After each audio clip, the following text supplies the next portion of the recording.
Impact segment tonight, Georgetown University, a Catholic school run by Jesuits, and recently it has become a center for secular controversy. Sandra Fluck and the whole birth control brouhaha came out of Georgetown. Now some students there have invited Health and Human Services Secretary Kathleen Sebelius to talk at their diploma ceremony. Ms. Sebelius, an ardent pro-abortion person, even sticking up for the notorious Dr. Tiller, the late-term abortionist in Kansas who was assassinated. With us now, Jonathan Merritt, author of the new book, A Faith of Our Own, which explores how Christianity is attempting to influence American culture and politics, and Fox News religious analyst Father Jonathan Morris, the author of the book, God Wants You to Be Happy.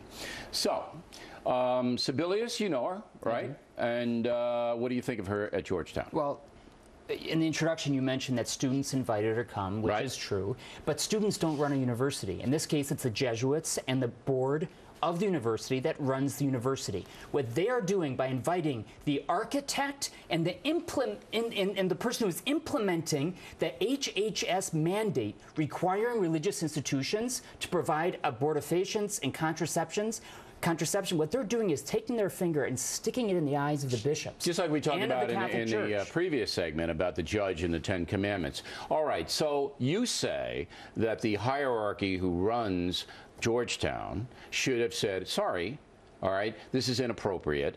But you got to remember that Georgetown was the place where this whole thing started with the contraception and the Obama administration. You know what? It would be perfectly fine if they invited her to come to a debate and to put somebody else up there to debate her. That's what universities are for. No problem. But when you honor her at a graduation ceremony by allowing her to speak, everybody knows that's an honor. What you're saying is, this is the type of person we are in favor of. All right. That's sticking a finger in the eyes of the bishops and of Catholic doctrine. Mr. Merritt, you say? Well, actually, I'm a pro-life guy, so personally I disagree with her. But the thing that frustrates me, I think, about this particular situation is we're now living in a culture where everybody has a right to everything. And people, I think, today think they have a right not to be offended, not to have to listen to somebody they disagree with.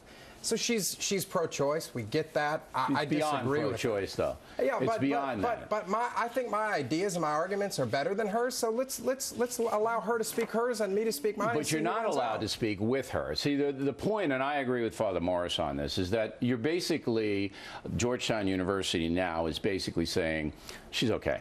All right, we like her. And, you know, it's against everything the Catholic religion stands for. I'm not so hopped up about the birth control. I know you are, okay? No, to me, not that. It's it's the imposition. I understand. But the late-term abortion that this Kathleen Sebelius, as governor of Kansas, sanctioned, there's no way that she should, and I'm not going to say it. I'm not going to be judgmental at that level. But to support a doctor in Kansas, one of only maybe 3 in the country, who were killing babies up until a minute before they were birthed for no reason at all, okay, to actively support that, disqualifies her, in my opinion, from getting anywhere near a Catholic facility. Well, Bill, it comes down to who do you want to be? Do you want to be a Catholic university? Well, they obviously don't. Or not. Georgetown obviously does not want to be a Catholic university. I think that is quite apparent. I hope that the superiors of the order step in and say, that's out of line. They won't. And the Vatican won't say anything either. It doesn't have to get to the Vatican. It should be a much more local level. What do you mean it doesn't have to get to the... Wait. What do you mean it doesn't have to get to the Vatican? This is one of the biggest Catholic universities in the world. The Catholic Church isn't into big government.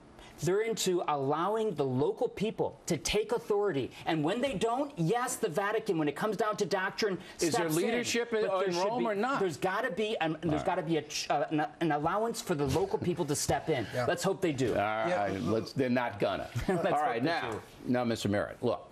You got to understand here, all right, that there is a difference between a freedom of speech forum that Father Morris offers, him up against Sebelius, and Sebelius basically bloviating her extreme views as far as the Catholic Church is concerned to a Catholic audience. Yeah, well, let's be clear, first of all, her support of Dr. Tiller is absolutely reprehensible. And I think conservatives and many liberals would agree with you on that. But there's also, I think, a double standard at work here.